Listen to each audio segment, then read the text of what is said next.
28 knockouts, 3 submissions, 1 decision. Just how good is Jiri Prochazka? Let's go for that. Jiri Prochazka is why we love MMA. There are so many ways to win in the wild world of combat sports, but Jiri chooses violence and chaos every single time, no matter the opponent. A style that makes absolutely zero sense but works anyway. The personality of an ancient warrior who somehow stumbled into present day and is here to bless us with unlimited brutality. This is Jiri's world, and we are kind of just living in it. Sometimes I think to myself, it's just simply too good to be true that we get to coexist with Jiri Prochazka. Light heavyweight went from a depressing list of John Jones victims and former middleweights trying to revive their fading careers into a pure striker's delight. Jiri came into the game already aura farming, showcasing his next generation strike defense and manifesting the most brutal finishes we have ever seen. His journey through the UFC has been a blood-pumping experience for me as a fan, and he hasn't actually had that many UFC fights. But to his credit, Jiri Prochazka has defeated the number 5, number 6, 7, 8, and 9th ranked light heavyweight. So does he really need to fight down anymore? I don't think so. He went from finishing the finishers to pulling off one of the craziest title fight wins in recent history with a clutch submission over Glover Teixeira. He's been wobbled often and even knocked out on the feet on multiple occasions, but it doesn't matter. This is what Jiri signed up for and always finds a way to switch back on and never stop the buzzsaw that he is. There's a few of these guys in the sport, these marauders, that will never quit. I don't know what it is, bone density, or they're just protected by angels.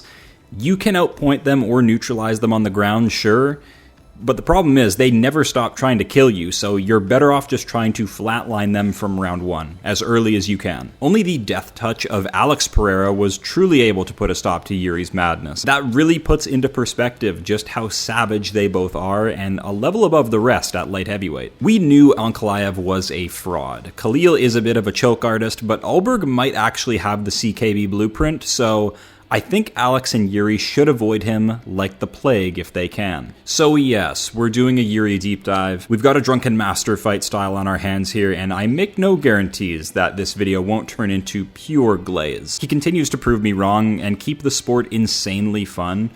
So let's do this, shall we? Jiri Prochazka, an unpredictable drunken master who crashes forward with deadly randomness. Strike accuracy, 55%. Strikes landed per minute, 5.6. Strikes absorbed per minute, 5.6. For how on skates Jiri can look sometimes, he is a very accurate puncher and good at rolling with shots and surviving. He gets hit a ton though. So of course he gets colded by Poatan, but most other opponents he can simply walk through.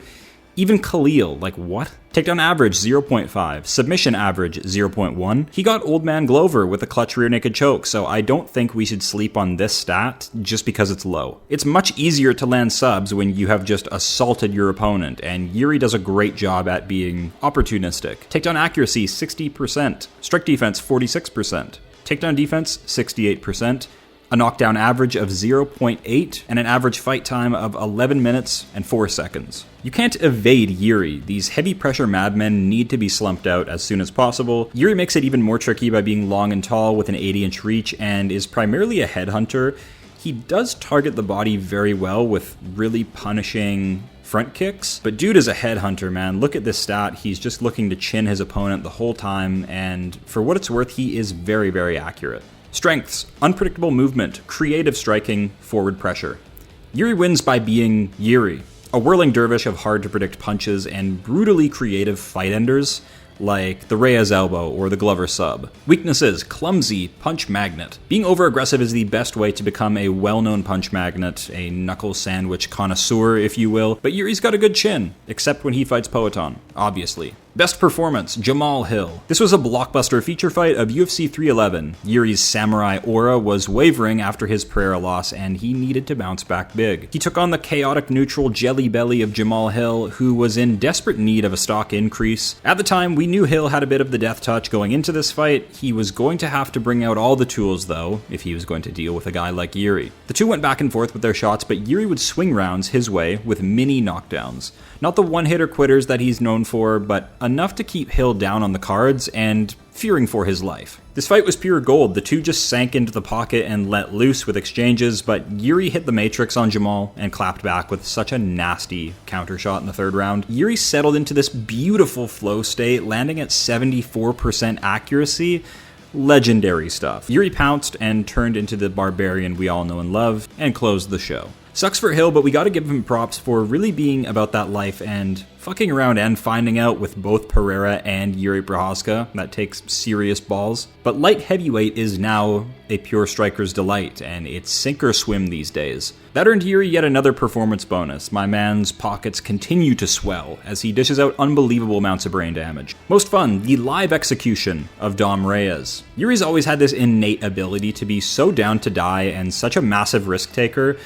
Dominic Reyes had never seen anything quite like it, okay? He was always the guy with the laser counter left that nobody would dare walk into. Jiri said, yeah, I want that. Let's go for that. Walking down such a dangerous striker like Dominic Reyes was the power play, though.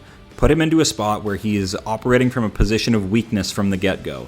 Some guys just simply aren't ready to face off with that randomness, this drunken master Jiri pressure. Largely why DDP was also such a hit on the come-up, just goofy shit.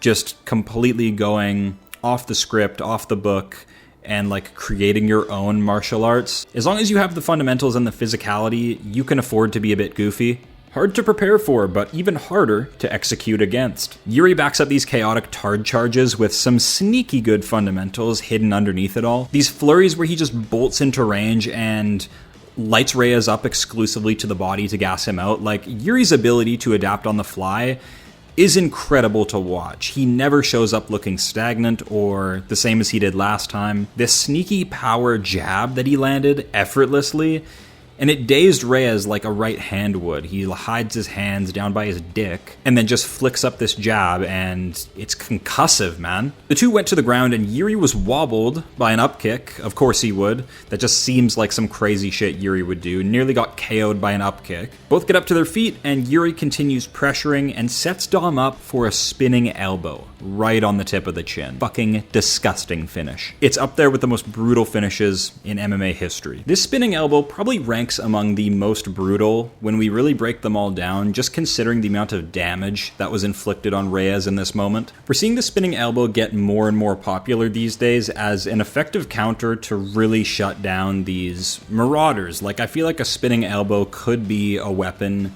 to be used against Jiri, just these people that crash forward over and over and over again and try to rob you of your space, whether they're looking to knock you out or pressure forward to take you down. Yeah, the elbows, man. The elbows are they're a bit underrated, guys. Future matchups: Little Ankh or a Carlos Ulberg interim title bout. Now that the MMA fanbase has seen the light that Magomed Ankalaev, or Little Ankh as I've been calling him, has been proven to be a bit of a glass cannon point fighter, let's see how he deals with a Jiri Prochazka. How about?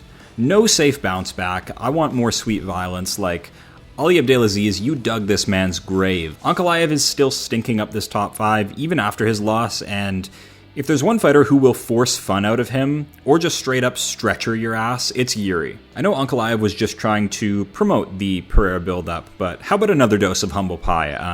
I trust in Jiri to cold this clown and show him what the top dogs of light heavyweight are really all about. I think Ankalaev would run out of options on the feet real quick and quickly discover that there is no point fighting Jiri.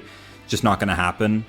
Even in a 15-minute affair, he will adapt, get aggressive, make the reads, and just cold your ass. So why don't we find out in a few months after Ankalaev's rib heals up from that bodywork last weekend. Ulberg is a tough test, I'm afraid. I'm done doubting Carlos Ulberg and the CKB blueprints they got. Ultra fast hands, crazy counter ability. It's an insanely risky fight to take, even for Jiri.